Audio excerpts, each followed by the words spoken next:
போர் நிறுத்த ஒப்பந்தத்தை மீறி பாகிஸ்தான் அத்துமீறினால் அதிரடியாக பதிலடி கொடுக்கப்படும் என பிரதமர் நரேந்திர மோடி அவர்கள் பாகிஸ்தானுக்கு எச்சரிக்கை விடுத்திருக்கிறார்.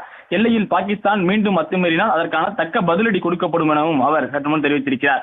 அமெரிக்க துணை அதிபரிடம் பேசிய போது பாகிஸ்தான் அத்துமீறினால் சமரசமின்றி பதிலடி தரப்படும் என்று பிரதமர் மோடி திட்டவட்டமாக தெரிவித்திருப்பதாக அந்த தகவல் என்பது கிடைத்திருக்கிறது.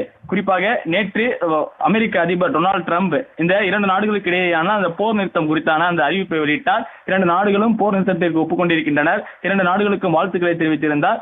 அதன் பிறகு பாகிஸ்தானில் இருக்கக்கூடிய வெளியுறவுத்துறை அமைச்சர் ஷாக்தர் அவருடைய ஒரு அறிவிப்பை வெளியிட்டிருந்தார். பாகிஸ்தானும் போரை நிறுத்த விரும்புகிறது, அந்த பிராந்தியத்தினுடைய அமைதியையும் அங்கு இருக்கக்கூடிய இறைமைக்கும் பாதிப்பு இல்லாமல் இந்த போரை கைவிட விரும்புவதாக அவர்கள் தெரிவித்திருந்தார்கள். அதன் பிறகு இந்தியாவும் போரை நேற்று மாலை 5 மணிக்கு பிறகு யாரும் பரஸ்பரம் தாக்கிக் கொள்ள மாட்டோம் என்கிற ஒப்பந்தத்தில் கையெழுத்திட்டு அதன் பிறகு அந்த அறிவிப்பையும் வெளியிட்டார்கள். இந்தியாவை பொறுத்த வரைக்கும் பாகிஸ்தான் தான் முதலில் அழைப்பு விடுத்தது. உயர்மட்ட